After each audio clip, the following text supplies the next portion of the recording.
ओम अज्ञानतिमिरान्धस्य ज्ञानाञ्जनशलाकया चक्षुरुन्मिलितं तस्मै श्रीगुरुवे नमः।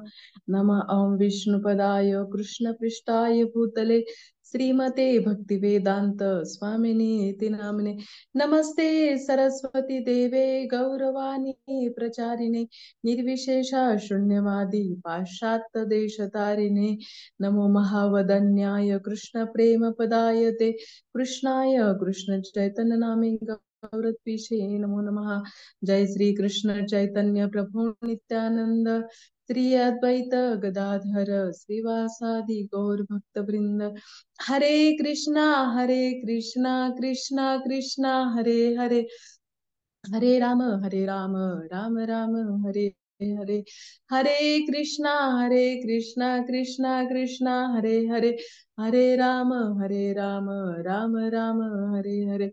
हरे कृष्णा कृष्णा कृष्णा हरे हरे, हरे राम राम राम हरे हरे। सर्व वैष्णवींच्या आजच्या सत्रामध्ये स्वागत आहे। तर सर्वांना कोटी कोटी दंडवत करून आजचं सेशन सुरू करते। तर आज मला सेवेसाठी एक श्लोक आलेला आहे, तो अध्याय क्रमांक 10 मधील 19वा श्लोक आहे। तो असा आहे, श्री श्री भगवान उवाच हन्त ते कथयिष्यामि दिव्यायात्म विभूतयाः प्राधान्यतः कुरु श्रेष्ठ नास्तंतो विस्तरस्य मे। त्याचा अर्थ असा आहे, श्री भगवान म्हणाले, ठीक आहे, मी तुला माझ्या विलोभनीय अभिव्यक्तीबद्दल सांगेन, परंतु ज्या प्रमुख अभिव्यक्ती आहे त्यांचेच मी कथन करेल, कारण हे अर्जुना माझे ऐश्वर्य अनंत आहे। आता श्रील प्रभुपादांद्वारे तात्पर्यामध्ये असं म्हटलेलं आहे, श्रीकृष्णांचा महिमा आणि त्यांच्या ऐश्वर्य यांचे आकलन होणे शक्य नाही। जीवांची इंद्रिये ही अपूर्ण आहेत आणि म्हणून जीव हे श्रीकृष्णांना समग्र रूपाने समजू शकत नाही। तरीही भक्त श्रीकृष्णाला जाणण्याचा प्रयत्न करतात, परंतु ते असा विचार करत नाही की विशिष्ट काळी किंवा विशिष्ट जीवन अवस्थेत आपल्याला श्रीकृष्णांचे पूर्ण ज्ञान होईल। उलट कृष्ण कथा ही इतकी मधुर आहे की भक्तांना अमृत तुल्य वाटते, म्हणूनच भक्तांना त्यातून आनंद प्राप्ती होते। ऐश्वर्यान श्रीकृष्णांचे ऐश्वर्य आणि त्यांच्या विविध शक्तींची चर्चा केल्याने शुद्ध भक्ताला दिव्य आनंद प्राप्त होत असतो।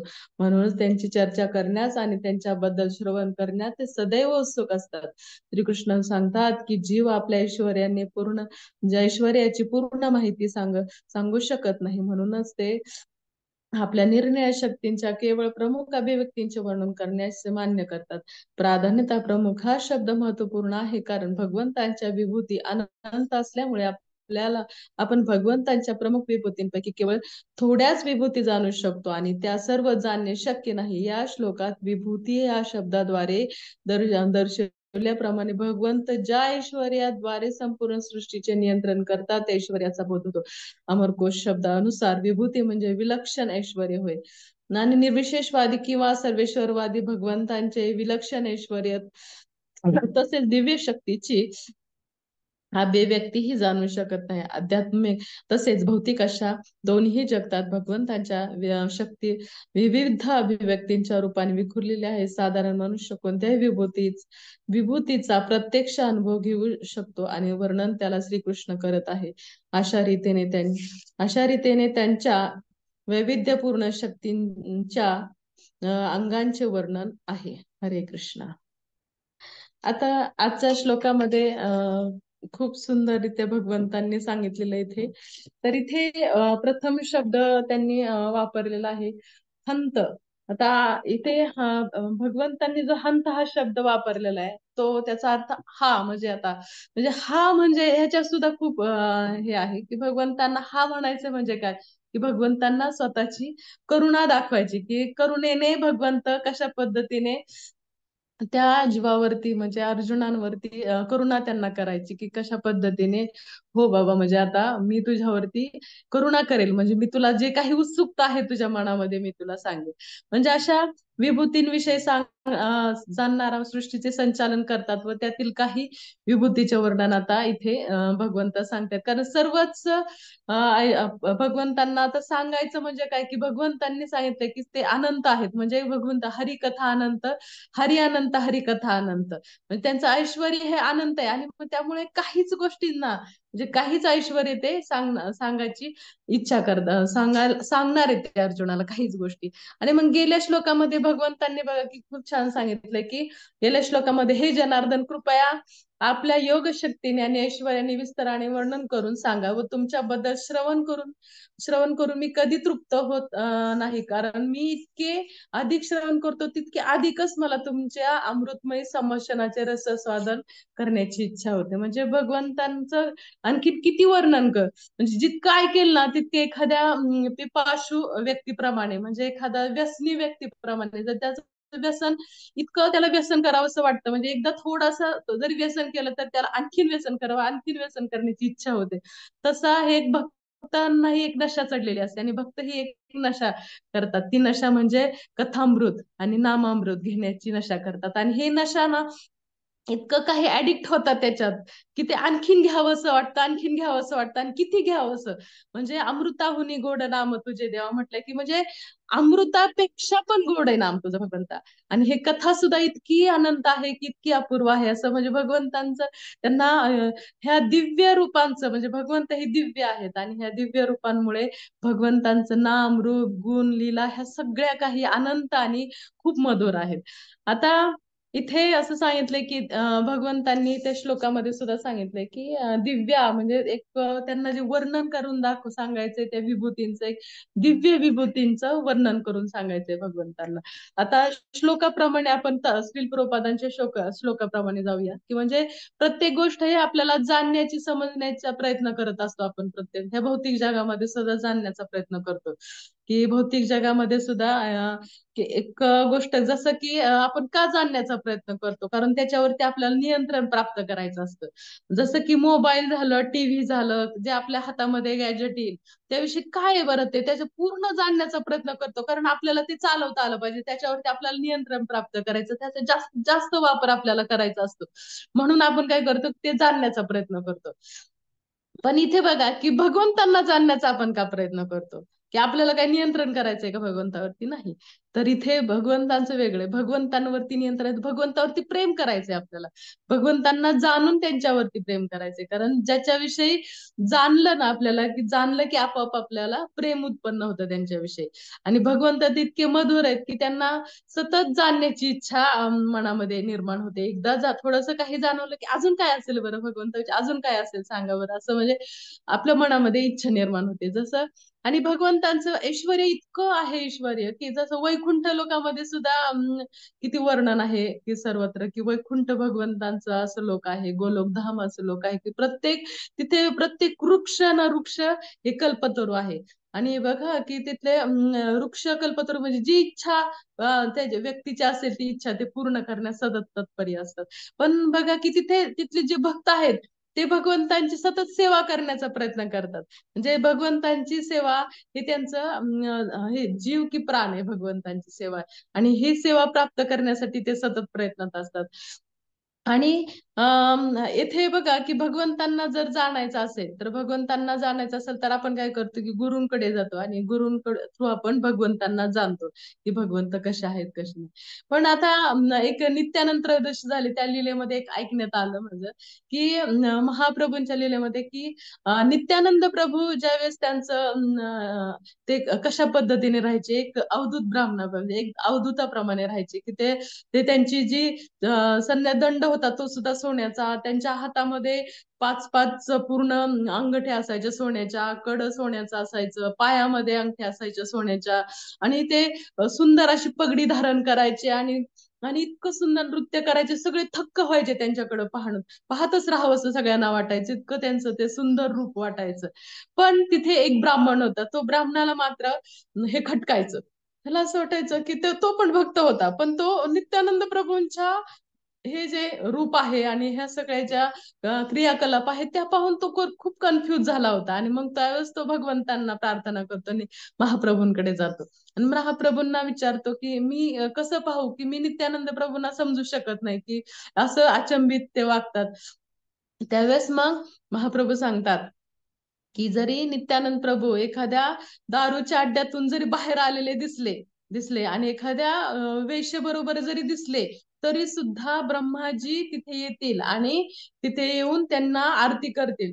म्हणजे तुम्ही कोणताही गैरसमज बाळगू नका त्यांच्याविषयी. ते प्रत्यक्ष बघा की द्वितीय अवतार आहेत भगवंतांचे. म्हणजे की भगवंत नित्यानंद प्रभूंना समजणं जितकं आपण समजू ना तितकं महाप्रभूंची कृपा त्यांना प्राप्त होणार आहे. कारण आपण पूर्ण आपली भक्ती ना नित्यानंद प्रभूंवरती सोडून दिली पाहिजे.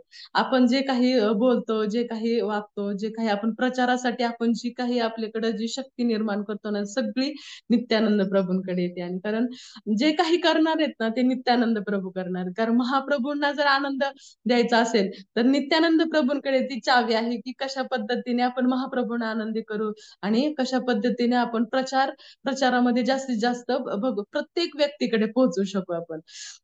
आणि मग भगवंतांना जाणण्यासाठी जसं आपण गुरूंकडे जातो, म्हणजे गुरूंकडे भगवंतांना जाणण्यासाठी आपल्याला जावंच लागतं. कारण आपल्याला भगवंत कोण आहेत, कारण त्यांच्या ह्या काय, त्यांचं ऐश्वर्य काय आहे, त्यांच्या कथा काय आहेत, ह्या जाणणं खूप खूप खूप गरजेचं आहे आपल्यासाठी. आता एक असंच कृष्ण कथेसाठी श्रील प्रभुपाद एका ठिकाणी गेलेले होते. आता गेलेले असताना त्यांना ते दिसतं की तिथं काही कोळशाच्या खाणी असतात आणि त्या कोळशाच्या खाणीच्या तिथे असं लिहिलेलं असतं की बाते कम काम ज्यादा असं लिहिलेलं असतं. आणि मग ते बऱ्याच ठिकाणी खूप ठिकाणी असं सगळ्याला लिहिलेलं असतं तिथं बाते कम आणि काम ज्यादा. मग ते ऐकल्यानंतर पुढे ते प्रवचनासाठी जातात आणि प्रवचनाला गेल्यानंतर त्या प्रवचनामध्ये ज्यावेळेस ते स्थानापन्न होतात त्यावेळेस ते पुढच्या व्यक्तींना सगळ्यांना सांगतात. प्रथम ते एकच गोष्ट बोलतात. ते म्हणतात की बाते जाता काम कम असं म्हणतात. कशामुळे म्हणतात? कारण ते म्हणतात की जितकं तुम्ही कथाचं श्रवण गान कराल, तुम्ही तुमचं जीवन काय फक्त हे करण्यासाठी, काम करण्यासाठी नाहीये. धावपळ धावपळ धावपळ किती पळपळ करणार आहेत आणि ह्या पळापळीमध्ये तुम्हाला जे तुमचं जीवनाचं सार आहे ना, हेच आपण विसरून जातो की जीवनाचं सार काय आहे, आपण आलोय कशासाठी.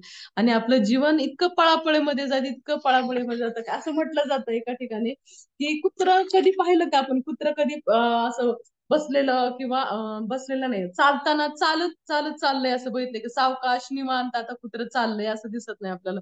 सतत ते असं पळतानाच दिसत असतं आपल्याला.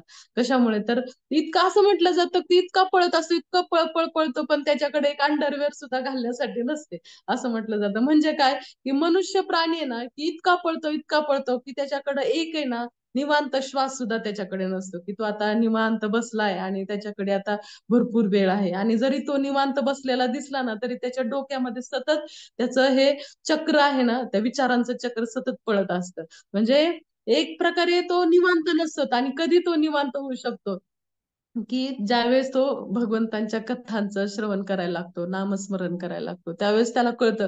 त्याला कधी पण असं वाटत राहतं की सगळं काही माझ्या हातात, मी नाही काय केलं तर काय होईल, मी करतोय म्हणून तर होतंय, हा त्याचा अहंभाव असतो त्याचा. आणि ह्या अहंभावातून त्याला कधी बाहेर पडतो तो त्याच वेळेस की ज्यावेळेस तो कथा भगवंतांच्या ऐकतो, भगवंतांवरती विसंबून राहायला शिकतो त्यावेळेस भगवंतावरती. आणि असं नाही की पुन्हा आता काय पूर्ण भगवान सोडून देणारे आणि आता निवांत आयुष्यात बसणारे असंही नाही. तर ज्यावेळेस तो भक्तीमध्ये येतो ना तेव्हा तो असंही बसू शकत नाही कधी. कारण त्याला त्याच्या कर्तव्याची जाणीव असते आणि कर्तव्य, आणि तो फक्त या शरीराने कर्तव्य करीत असला ना तो मनाने सतत तो भक्तीमध्ये असतो. आणि भगवंतांचं सर्वात प्रमुख कार्य, सॉरी, भक्तांचं एक सर्वात प्रमुख जे कार्य आहे, म्हणजे प्रत्येक व्यक्तीचं प्रमुख कार्य की कोणतंय, कथयंतच मानित्य दुष्यंतीच्या रमंतीच्या, म्हणजे सतत कथांचं नामाचं उच्चारण करत राहणं, म्हणजे ही आपल्या जीवनाची खरी परिपूर्ण अवस्था आहे आपली. म्हणजे आता जशी की व्यास मुनींना सुद्धा झाली बघा. व्यास मुनी किती ह्याच्यामध्ये होते की व्यास मुनींनी अनेक पुराण लिहिले, सगळी पुराण लिहून झाल्यावर उपनिषद लिहिले, आणखी महाभारत लिहिलं, सगळ्या गोष्टी सगळ्या लिहिल्या तरी ते अतृप्त होते. आणि त्यांना कुठे शांती का मिळत नाही असं त्यांना वाटायचं. पण ज्यावेळेस त्यांचे गुरु व्यास नारद मुनींनी त्यांना सांगितलं, नारद मुनींनी श्रीमद भागवताचं, भगवंतांच्या कथांचं तू परिपूर्णरित्या तू आणखीन लिखाण केलेलं नाही, की जिथं फक्त भगवंतांना सेंटर पॉइंट मांडून आपण करणार आहोत. आणि मग त्यावेळेस ते ज्या श्रीमद भागवताचं लिखाण करतात नाही, त्यांचं शेवटचं लिखाण, मग ते परिपूर्ण आणि तृप्त होऊन जातात. त्याच पद्धतीने आपण अनेक जीवनामध्ये काय काय गोष्टी करत राहतो, हे करायचंय, ती करायचं, त्या करायचं, ह्या करायचं, सतत इतक्या गोष्टी करत राहतो, इतक्या गोष्टी करत राहतो. आणि तरी सुद्धा त्याला असं वाटतं की मला अजून तृप्ती का मिळत नाहीये, म्हणजे ह्या तृप्ती का म्हणजे त्याला, कारण त्याची इच्छा आणखीनच वाढत जाते. म्हणजे प्रॉब्लेम वस्तू, वस्तू हा प्रॉब्लेम नाहीये, तर वस्तूंची इच्छा, कामना करणं हा आपल्या सगळ्यात महत्वाचा जीवनाचा प्रॉब्लेम आहे, की ते सतत आपल्याला ना, सतत गोष्टीची उणीव भासत राहते आपल्याला, की आपल्याला गोष्ट एखादी प्राप्त झाली ना, त्यापेक्षा डबल आपल्यामध्ये उणीव प्राप्त होते, की आपल्याला नाही आणखी मला हे पाहिजे, पाहिजे ते पाहिजे, हे पाहिजे, असं सतत आपल्यामध्ये उणिवा निर्माण होत राहतात. आणि हेच एक आहे ना, एक प्रकारे ना एक त्रुटी आहे, म्हणजे ह्या जीवनाची आणि इथल्या भौतिक जगाची त्रुटी आहे, की तिथे कोणीही तृप्त होऊ शकत नाही. आणि त्याच्यामुळे हे जर एकदाच कळलं ना, की आपण तृप्तच होऊ शकत नाही, मग कशाला सतत इच्छा करत राहायच्या? मग इच्छा काय करायची? इच्छा भगवंतांच्या कथांची करायची, आणखीन नामोच्चारण करण्याची करायची. आणि आणखीन असंही करू शकतो आपण, की आता आपण आठवडाभर हरिनामाचा जप करत राहिलो, आठवडाभर आपण 16 माळा जप केल्या. पण आपल्याला असं वाटलं की नाही, मी एक तरी माळ, आपण दरवर्षी तरी एक तरी माळ आपली वाढली पाहिजे, ही इच्छा मनामध्ये झाली पाहिजे. आणि त्यांनी जरी जप करत राहिलं तर असं सुद्धा आपण करू शकतो, की आठवडाभर 16 माळा, 17 माळा जप केल्या, आता 20 माळा तरी आपल्या झाल्या पाहिजे, असं जरी इच्छा होत असेल ना, तर 3 माळा, मग आणखी ह्याची आठवड्याच्या रविवारी निवांत दिवस असतो, त्यावेळेस तुम्ही त्या आठवड्याच्या आणखीन 3 आपण आणखीन एक्स्ट्राच्या माळा ह्या जप करू शकतो. आणि मग ह्या सतत जे आहे ना, की सतत जास्तीत जास्त नामोच्चार आणि जास्तीत जास्त नाम घेण्याची आपल्याला मध्ये तीव्र इच्छा आपल्यामध्ये निर्माण व्हायला पाहिजे. आणि ही आपली खरी जीवनाची परिपूर्णता आहे, की आपण आहे ना, नाम सतत वाढवलं पाहिजे. जसं की आपल्याला पगार जसा दरवर्षी वाढत जातो, आणि म्हणून 16 माळा म्हणजे 16 माळाच राहिले नाही पाहिजे, की आपलं सतत आपल्या त्याच्यामध्ये आपल्याला आणखीन वाढ व्हायला पाहिजे.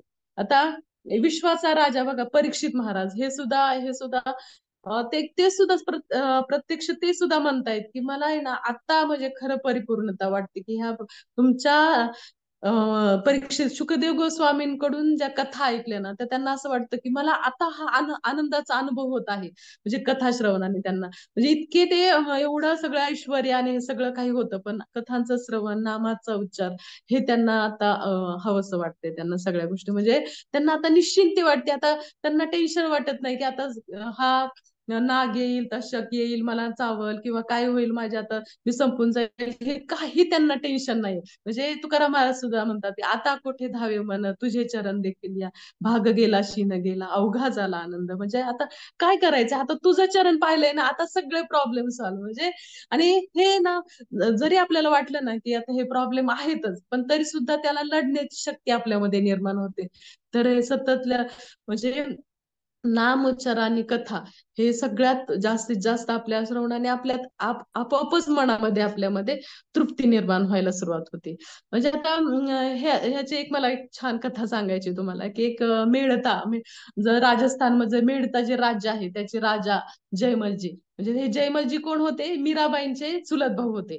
आणि ते सुद्धा खूप भगवंतांचे महान भक्त बघा. त्यांनी त्यांच्या जीवनामध्ये ते सुद्धा पूर्णतः भगवंतावरती कशा पद्धतीने अवलंबून होते, आणि भगवंत भक्तांसाठी काय काय करू शकतात, ह्या कथेतून आपल्याला जाणायचे. म्हणजे की याच्यामध्ये सुद्धा ते इतके महान भक्त होते, की त्यांच्या राज्यामध्ये राज्यकारभार जे करताना आहे ना, थोडा वेळ मिळाला ना, त्यांनी 1000 मण्यांची एक मोठी माळ करून घेतली होती, जी अशी माळ होती की जे पूर्ण त्यांचं जे राजसभा होती, त्याच्यात पूर्ण सगळ्यांकडे ती माळ असायची, एकच माळ पूर्ण सगळ्यांकडे असायची. आणि मेरुमणी त्यांच्याकडे असायचा, आणि तो मेरुमणी त्यांच्याकडे एकदा माळ सुरू झाली ना, की ती पूर्ण अशी पुढे पुढे पुढे सगळे एक जण सरकत राहायचे. म्हणजे अशी ती माळ मोठी होती, आणि ते सतत नामाचं स्मरण करायचे, आणि कथांचं गायन असायचं चालू त्यांच्या. असं त्यांचं जीवन असायचं. आणि त्यांच्या त्यांच्या गुरूंनी त्यांना सांगितलेलं असतं, की कितीही तुझं जीवन हे असलं ना, तरी तू भगवंतांसाठी तुझ्या जीवनातला चतुर्थांश भाग भगवंतांसाठी बाजूला काढत जा. आता ते काय करायचे, मग त्यांनी असं करून ठेवलं होतं, की एक त्यांनी मंदिर बांधलं, की त्या मंदिराला आहे ना, एका खांबावरती ते मंदिर असतं, आणि त्या एका खांबावरती मंदिर, आणि ते वरती चढायचं म्हटलं ना, की ती शिडीनी वरती जायची. आणि पुन्हा शिडी वरती घ्यायचे, वरती घेऊन जायचे त्यांच्या बरोबर ते. आणि तिथं कुणी त्यांना डिस्टर्बन्स नसायचा. ते काय करायचे, ते पूर्ण म्हणजे त्यांनी असं केलेलं होतं, की उघडी तलवार त्यांच्या जवळ असायची, की कोणी आलं ना, की त्यांना माहिती की कोणी माझ्याकडे येणारच नाही. म्हणजे उघडी तलवार त्यांच्या बरोबर ती पोहोचायची, की कोणी मला डिस्टर्ब करायचं नाही. त्या वेळामध्ये ते मी माझ्या भगवंतांसाठी बाजूला हे वेळ काढून ठेवलेली आहे. आणि तिथे ते भगवंतांची मानसी सेवा करायची. कशा पद्धतीने भगवंत काय काय करतायत सगळे ते भगवंतांसाठी भरपूर अशा वस्तू घेऊन जायचे आणि मानसी सेवा करत राहायचे भगवंतांची. आणि एकदा तर असं झालेलं असतं की त्यांच्या पत्नीला सुद्धा इच्छा होती की काय बरं वरती असेल, मला सुद्धा पाहायचं नेमकं वरती काय आहे. तर त्यावेळी ते सगळे झोपलेले असतात, जयमलजी पण झोपलेले असतात, ते हळूच चावी तिथून त्यांच्या उशी खालून घेऊन जाते आणि वरती जाते. वरती गेल्यानंतर पाहते तर काही खूप सुंदर ते दृश्य ती पाहते, की तिथे तिथल्या ज्या भगवंतांचं जे आसन झोपण्याची शय्या असते त्या शय्येवरती कोणीतरी 16 वर्षाचा मुलगा झोपलेला असतो. आणि ती पाहते की तितके सुंदर पोहडलेले आहेत आणि ते पुन्हा हळूच उतरते आणि खाली जाते. आणि खाली गेल्यानंतर जयमलजींना जाग येते, काय झालं काय झालं. का ते म्हणतात की काही नाही काही नाही, तुम्ही चावी ठेव. चावी का घेतली तू, म्हणतात. ते म्हटले मी वरती मला जाण्याची इच्छा होती, काय आहे पाहण्याची इच्छा होती. तर मग मी नाही काय केलं, मी त्यांना उठवलं नाही काय नाही असं म्हणते ते. म्हणजे कोणाला नाही उठवलं ते म्हणतात. मग ते म्हणते की मग ती सगळं सांगते की कशा पद्धतीने मी वरती गेले आणि वरती एक सुंदर असा 16 वर्षाचा मुलगा जो झोपलेला सुंदर होता, मी अजिबात त्याला उठवलं नाही, तो असा झोपलेला होता आणि खूप सुंदर होता. मग जे म्हणतात की कसा होता तू मला सांग. मग ते वर्णन करून सांगतात, भगवंतांचंच ती वर्णन करते सगळं. आणि मग त्यांना ते पूर्ण म्हणजे त्यांना इतकं हे होतं की ते म्हणतात की प्रत्यक्ष तू भगवंतांना पाहिलं, मी तर कोणाला नाही झोपवलं, मी फक्त मानसी सेवा करून आलो. तो मनाने मी माझ्या भगवंतांना त्या आसनावरती फुले टाकून तिथे झोपवलं, मी मानसी सेवा केली होती आणि तुला ते प्रत्यक्ष दिसले. म्हणजे इतकं भगवंतांचं आणि भक्तांचं त्या नातं इतकं दृढ होतं.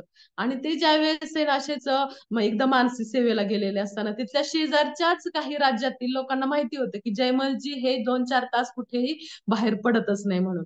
आणि मग त्याच वेळेस आहे ना तिथल्या शेजारच्या राज्याने त्यांच्यावरती हल्ला केला. आणि हे सांगण्यासाठी कोणीही धाडस होत नाही, कारण त्यांना माहिती असते त्यांच्याकडे उघडी तलवारच त्यांच्या शेजारी असते म्हणून कोणीही वरती जायचं धाडस करत नाही. मग मात्र त्यांची आई म्हणते मी जाणार म्हटले. मग आई वरती शिडी लावून वरती जातात. आणि वरती गेल्यानंतर ते जयमलजी खूप हाक मारले तरी ते त्यांच्या ह्याच्यामध्ये स्मरणामध्ये इतके दंग असतात की ते अजिबात त्याच्यातून बाहेर पडत नाही. आणि मग मात्र ते हलवून त्यांना म्हणते की जयमलजी आपल्या राज्यावरती हल्ला झालाय म्हणून. मग फक्त त्यांनी एकच शब्द ते बोलतात, जे काही भगवंत करतील ना ते योग्य करतील. एवढं बोलतात आणि पुन्हा समाधीमध्ये जातात ते. आणि मग मात्र त्यांची आई निराश होऊन खाली उतरत असते. खाली उतरताच त्यांना जयमलजी पुन्हा दिसतात खाली आलेले. मग तिला आनंद होतो की जयमलजी कुठून तरी खाली उतरले म्हणून. आणि मग पुन्हा जयमलजी युद्धावरती जातात. युद्धावरती गेल्यानंतर तिथं युद्ध होतं, सगळं होतं आणि भगवान तिथं ते युद्ध पण जिंकतात आणि पुन्हा माघारी जयमलजी येतात. आणि त्यांचा आता जयमलजी आलेले पाहून सगळे नगारा हे सगळं वाजत असतो आणि वरती मग जयमल आणि नंतर लक्षात येत जयमलजी पुन्हा खाली खरे जयमलजी खाली येतात आणि ते भगवंत युद्धावरती गेलेले असतात. आणि ज्यावेळेस खाली आल्यानंतर जयमलजी म्हणतात की नगारा कसला वाजतोय म्हणून ते वरून समाधीतून बाहेर येतात आणि खाली येतात. आणि मग खाली आल्यानंतर त्यांचीच आरती त्यांची पत्नी आणि ते सगळे करायला लागते. ते म्हणतात माझी आरती का करताय. तर ते म्हणतात की अहो तुम्ही युद्ध जिंकलं नाही का, त्याच्यामुळे तुमची आरती. कसलं युद्ध म्हणतात. ते सांगतात की असा असा हल्ला झाला होता. आणि मग ते म्हणतात मी नाही, मी आत्ताच खाली आलोय. आणि मग ते म्हणतात की मग कोण युद्धावरती गेलं होतं. आणि मग त्यांना इतकं आश्चर्य वाटायला लागतं. मग ते काय करतात, घोडा पकडतात आणि युद्धभूमीवरती जातात. आणि पाहतात तिथे तर काय, युद्धभूमीवरती गेल्यानंतर तिथं जे हे असतात, युद्धभूमीवरती गेल्यानंतर त्यांना दिसतं की तिथले जे शत्रुपक्ष असतं आणि तर ते म्हणतात की काय शत्रुपक्षातील युद्ध. आणि ते सांगतात ते अर्धमेले पडलेले असतात जे मेन राजा असतो तो. आणि मग तो सांगतो की तुम्ही असं काय म्हणजे हे केलंय, कसं काय तुम्ही पुन्हा का आला आम्हाला अशा अवस्थेमध्ये टाकून पुन्हा तुम्ही का आला. तर ते म्हणतात की तुला तर कुठे, मला तर कुठे जखमा झालेल्या नाही आणि तरी सुद्धा मी अशा अवस्थेमध्ये पडलोय. तर ते म्हणतात की मग मी नव्हतं आलो म्हटले, प्रत्यक्ष भगवंत युद्धावरती आलेले होते. आणि तिथं एक पाहतात की एक कुंडल पडलेलं असतं आणि ते तर कुंडल भगवंतांचं असतं. आणि मग ते कुंडल उचलतात आणि पळत पळत पुन्हा त्या मंदिरात वरती जातात. आणि वरती पाहतात तर मंदिरामध्ये जे विग्रह असतात ते विग्रहांना प्रत्यक्ष कोणते युद्धात जाणारे जे वस्त्र असतात ते घातलेले आहेत, भगवंतांनी घातलेले असतात आणि ते काही ठिकाणी फाटलेले असतात आणि भगवंतांचे कुंडल सुद्धा पडलेलं असतं. आज सुद्धा आपण गेलो ना तर ते राजा तिथं कुंडल तलाव हे कर, राजस्थानमध्ये कुंडल तलाव आहे तिथं.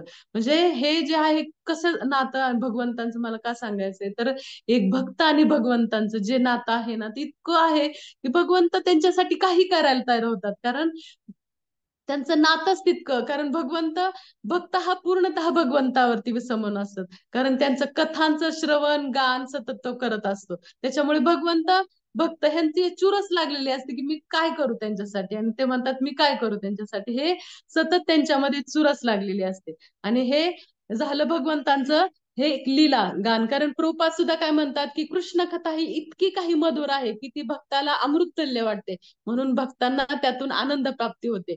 आणि श्रीकृष्णांचे ऐश्वर्य आणि त्यांच्या विविध शक्तींची चर्चा केल्याने शुद्ध भक्ताला दिव्यानंद प्राप्त होत असतो. म्हणून त्यांची चर्चा करण्यास, त्यांच्याबद्दल श्रवण करण्यास ते सतत उत्सुक असतात.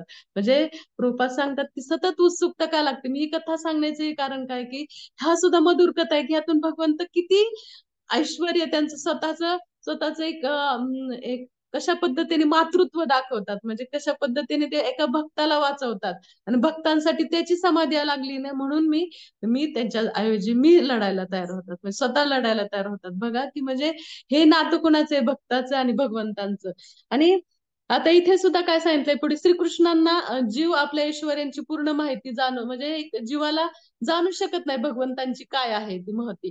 पण कोण भगवंत काय म्हणतात, ज्या ऐश्वर्याद्वारे संपूर्ण सृष्टीचे नियंत्रण करतात त्या ऐश्वर्याचा बोध होतो. म्हणजे विभूती काय आहेत, विभूती म्हणजे काय की ज्या ऐश्वर्याने त्यांचं सगळं नियंत्रण केलं जातं. आता हे ऐश्वर्य काय म्हणजे जसं की प्रत्येक मन्वंतरामध्ये भगवंतांनी जे मंत्रिमंडळ स्थापन केले ते मंत्रिमंडळ सुद्धा एक विभूती आहे भगवंतांची, आणि त्या विभूती सुद्धा हे प्रत्येक मन्वंतरात बदलत जातात, पद तेच राहतं. जसं की उदाहरणार्थ इंद्र सुद्धा बघा की इंद्र हे आपल्या आत्ताच्या मन्वंतरामध्ये इंद्र हे पुरंजन नावाचे इंद्र आहेत, आणि हे प्रत्येक वेळी इंद्र हे बदलत जाणार. पुढच्या वेळी कोण होणार आहेत, बली महाराज इंद्र होणार आहेत पुढच्या मन्वंतरामध्ये. म्हणजे हे पद तेच राहणार आहे की फक्त काय होणार आहे की तो व्यक्ती जो मन्वंतर पद तेच राहिलं तरी सुद्धा व्यक्ती बदलणार आहे. म्हणजे कशा पद्धतीने हे भगवंतांचं ऐश्वर्य आहे.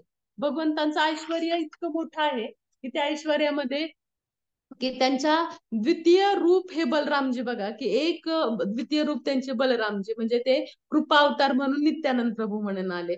आणि हे जे बलरामजी आहे त्यांचं असं सांगितलं की ते अनंत शेष म्हणून राहतात, आणि त्यांच्या अनंत शेष कसे आहेत की त्यांना सर्व ब्रह्मांड संपूर्ण जे ब्रह्मांड आहे ना तर त्यांच्या ब्रह्मांड हे त्यांच्या फणावरती एका मोहरीच्या दाण्याप्रमाणे वाटतात. बघा म्हणजे त्यांचं ऐश्वर्य काय असेल की भगवंतांचे द्वितीय अवतार आहेत ते, आणि मग भगवंतांचं त्यांचंच ऐश्वर्य इतकं तर भगवंतांचं किती ऐश्वर्य असेल. म्हणजे एक संपूर्ण ब्रह्मांड मोहरीच्या दाण्याप्रमाणे त्यांच्या फणावरती जाणवत असेल तर बघा. मग त्यांचं ऐश्वर्य हे अनंत आहे, आणि ते जीवांची इतकी काळजी घेतात. ते भगवंत इतकी जीवाची काळजी घेतात की त्यांना प्रत्येकाबरोबर ती म्हणजे प्रत्येक आत्म्याबरोबर ते बघा की प्रत्येक आत्म्याबरोबर ते येतात. ते म्हणजे एक परमात्मा रूपाने भगवंत त्यांच्या बरोबर ते राहतात. म्हणजे क्षीरोदाक्षाई जे विष्णू आहेत ते प्रत्येक जीवांमध्ये परमात्मा रूपाने राहतात. म्हणजे हे काय आहे, त्यांचं ऐश्वर्य आहे. प्रत्येक त्यांना सुद्धा ऐश्वर्य आहे, पण कशामुळे त्यांनी हे ऐश्वर्य प्रकट केलं तर करुणेमुळे. त्यांनी आपल्यापासून जे दूर गेलेले जे आत्मे आहेत त्यांना पुन्हा आणण्यासाठी ते किती सोपं होऊ मिळेल, तुझ्यासाठी किती सोपं होऊ आणि तू माझ्या जवळ कसा येशील. म्हणजे ते इतकं सोपं झालं की नाम रूपामध्ये हे धर नाम आणि पूर्ण नाम घे आणि त्याच्यातून मी पूर्णतः तुझा होईल. म्हणजे ते इतके करण्याचा प्रयत्न करतात की नामरूपाने एवढे ते सोपे झालेले आहेत. म्हणजे स्वतःला जास्तीत जास्त सोपं करण्याचा प्रयत्न करतात. म्हणजे चराचरामध्ये ते ते आता ते विभूती आता हा हेच आहे. गेल्या वेळी पण मी सांगितलं की हा विभूती एक ना की तुम्ही मला प्रत्येक चराचरामध्ये बघा, की चराचरामध्ये बघितलं ना की मग आपोआप कसं होईल की नामामध्ये पण पाहणार, चराचरामध्ये पाहणार, प्रत्येक गोष्टीकडे पाहिलं की भगवंतांची ज्यावेळेस आठवण होईल ना तर जसं म्हणतात ना वान नाही पण गुण लागला, तसं एका भक्ताला आपोआपच भगवंतांमधले जे गुण आहेत ना ते उतरायला सुरुवात होते. आणि त्याच्यामध्ये शांतता, करुणा, क्षमा, शांती ह्या ज्या गोष्टी निर्माण व्हायला सुरुवात करतात भगवंताप्रमाणे. म्हणून म्हणून काय होतं की त्याच्यामध्ये आपोआप आहे ना भगवंतांना सतत सरेंडर जाण्याची शक्ती त्याच्यामध्ये येते. आपोआप सतत प्रत्येक गोष्ट भगवंतावरती विसंबून राहण्याची शक्ती त्याच्यामध्ये येते. त्याच्यामुळे सतत भगवंतांचे ऐश्वर हे अनंत आहे आणि त्यांना समजायला आपल्याला तेवढी आपल्याकडे बुद्धी सुद्धा नाहीये. त्याच्यामुळे थोडक्यात आता पूर्ण ह्या ज्या विभूती योग आहे ह्या अध्यायामध्ये पूर्ण त्यांनी प्रत्येक गोष्टीचा मी कशामध्ये आहे हे सांगण्याचा प्रयत्न केला आहे आणि आपल्याला त्याचं सतत स्मरण करायचंय आणि सतत नाम उच्चारण करायचंय, सतत कथांचं गायन करायचंय, कथा ऐकायच्यात आणि भगवंतांच्या चरणाची प्राप्ती करायची. हरे कृष्णा कृष्ण कृष्ण हरे हरे, हरे राम राम राम हरे हरे.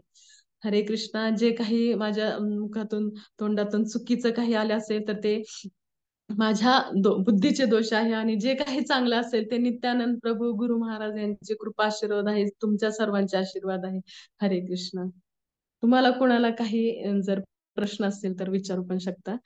आपल्याला सेटिंग चेंज करण्यासाठी आहे का कोणी? हा हा, एक मिनिट. हरे कृष्ण. दंडवत प्रणाम माताजी. हरे इस्कॉन कृष्ण. बारामती वैष्णवी समिती आयोजित आपल्या या गीतामृत शृंखलेमध्ये आज श्रीजी पूजा माताजींचं आजचं सेशन खूप सुंदर होतं.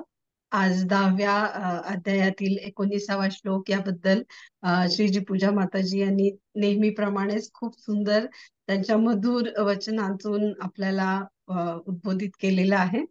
आज माताजींनी खूप छान सांगितलं की भगवंतांचे ऐश्वर्य अनंत आहेत आणि त्यांच्या विलोभनीय अभिव्यक्ती आहेत आणि भगवंतांचे कथामृत आणि नामामृत किती श्रेष्ठ आहे भक्तांसाठी आणि ते भक्तांना दिव्यानंद देतात आणि आपण सतत नामस्मरण करत असलं पाहिजे. भगवंतांना शरण गेलं पाहिजे चराचरात आणि भगवंतांच्या नामात आपण भगवंतांचं अस्तित्व शोधण्याचा प्रयत्न केला पाहिजे आणि त्यातच आपली तृप्ती असणार आहे आणि तीच आपली लढण्याची शक्ती आहे. माताजींनी पण खूप छान सांगितलं तुकारामांचे गाथेमधला अभंग. आता कोठे लागे मन, आता कोठे लागे मन, तुझे चरण देखिली या, तुझे चरण देखिली या. नेहमीप्रमाणे श्रीजी पूजा माताजी यांनी आम्हाला मंत्रमुग्ध करून ठेवलं.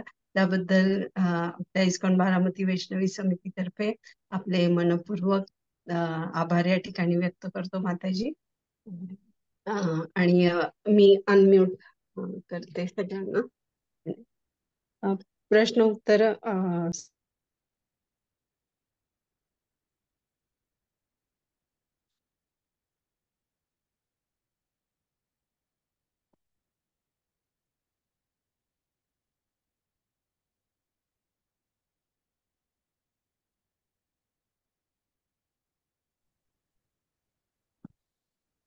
हरी बोल. हरे कृष्ण. दंडवत प्रणाम माताजी. हरे कृष्ण. दंडवत प्रणाम. हा, तुम्ही तुकारामांचा अभंग सांगितला ना, जस्ट मी तोच तुम्हाला सांगणार होते, तोपर्यंत माताजीने बोलून टाकला की खरंच आपल्या सगळ्या भक्तांना भगवंताचे चरण आता मिळालेत, त्यामुळे इकडे तिकडे काही धावायची गरज नाहीये. त्यामुळे तो अभंग इतका मोहून टाकतो की खरंच भगवंतापेक्षा श्रेष्ठ आता कोणीच नाही असं वाटतं. आणि ते सांगितलं तुम्ही इतकं भावलं ना, खूप छान वाटलं. आणि तुमचं लेक्चर तर खूपच छान झालं.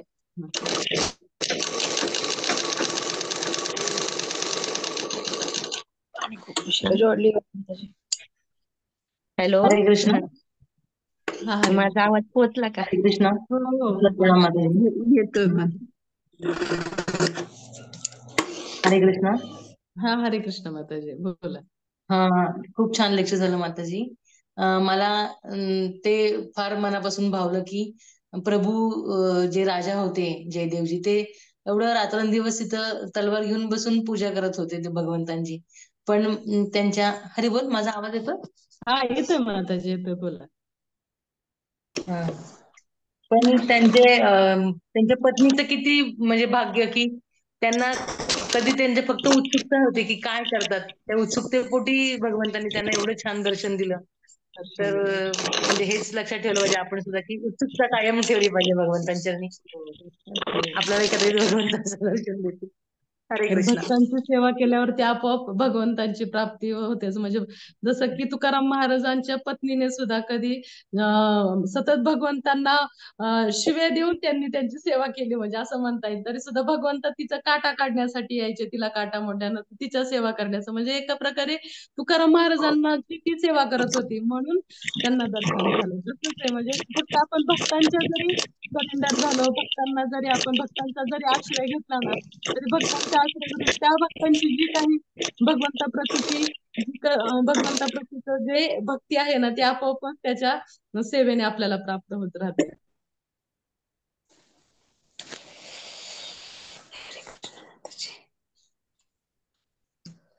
चालेल माताजी. नसेल कोणाचे प्रश्न तर आपण थांबायचं का मग? चालेल. सगळ्यांना थँक्यू. आपण सर्व या प्लॅटफॉर्मला उपस्थित राहिला. उद्याच्या सत्रासाठी पण आपण छान वैष्णवींचं मार्गदर्शन घेण्याचा प्रयत्न करूया. हरे कृष्ण. हरे कृष्ण.